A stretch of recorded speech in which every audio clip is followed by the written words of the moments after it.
Les conditions actuelles de l'homme non régénéré sont un esprit séparé de Dieu, déchu, faussé, incapable de participer à la vie divine. Éphésiens 4, 18. Sans Dieu, séparé de Christ. Éphésiens 2, 12.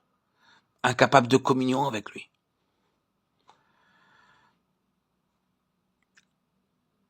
L'homme non régénéré a une âme, une intelligence, une pensée, une volonté, un sentiment de soi, qui peut dominer le corps, mais le plus souvent, asservi par lui.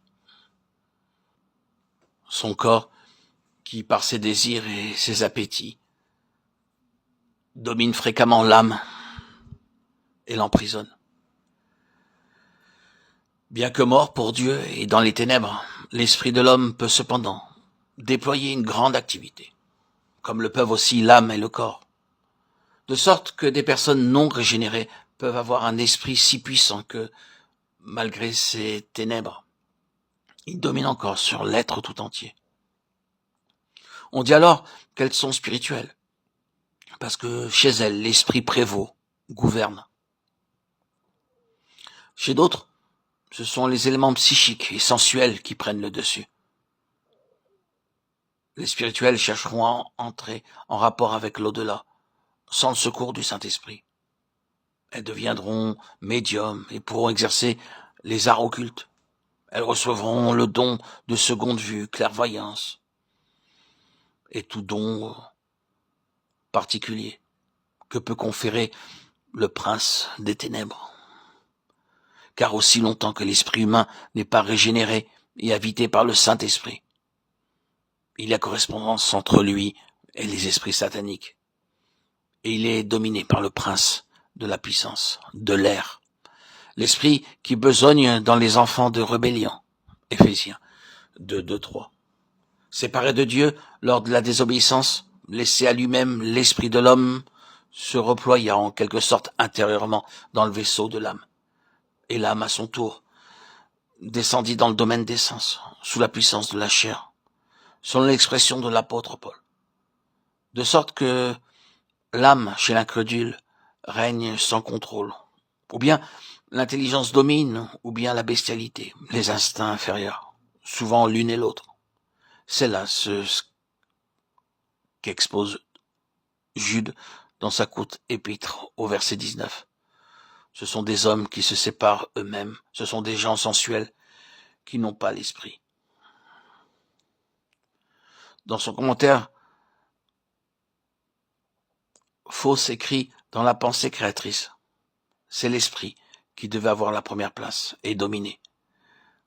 Mais chez l'homme naturel, l'esprit est tombé et s'est affaissé.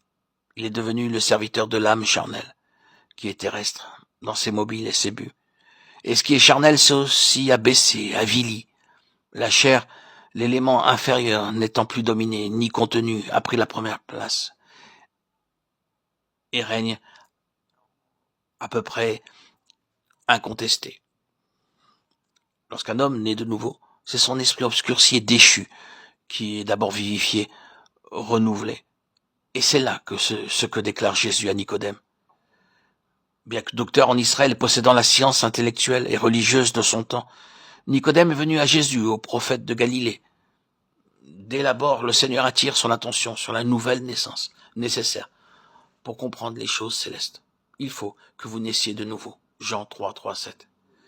Et plus tard, le Seigneur dit à ses disciples, c'est l'esprit qui vivifie. La chair ne sert de rien. Jean 6, 63. De quelle façon la vie d'en haut atteint-elle l'esprit de l'homme? Nous le savons par les paroles du Seigneur. L'esprit souffle où il veut. Jean 3, 8. Et la cause déterminante de l'action de l'esprit, c'est la mort du Dieu homme sur la croix, à la place de l'homme pécheur, afin que quiconque croit en lui ne périsse point, mais qu'il ait la vie éternelle. Jean 3, 16.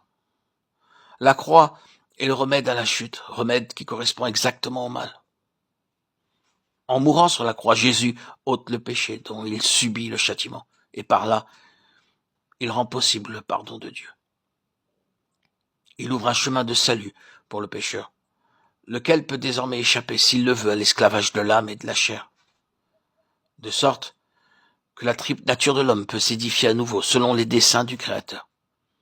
C'est-à-dire que l'esprit peut dominer et que le corps, l'enveloppe matérielle extérieure peut redevenir le serviteur, l'instrument de l'esprit, par l'intermédiaire de l'âme.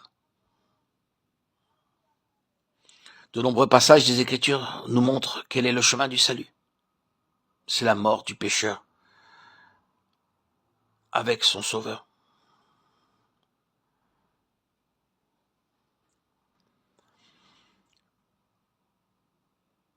La portée du sacrifice du calvaire a permis la délivrance de l'homme déchu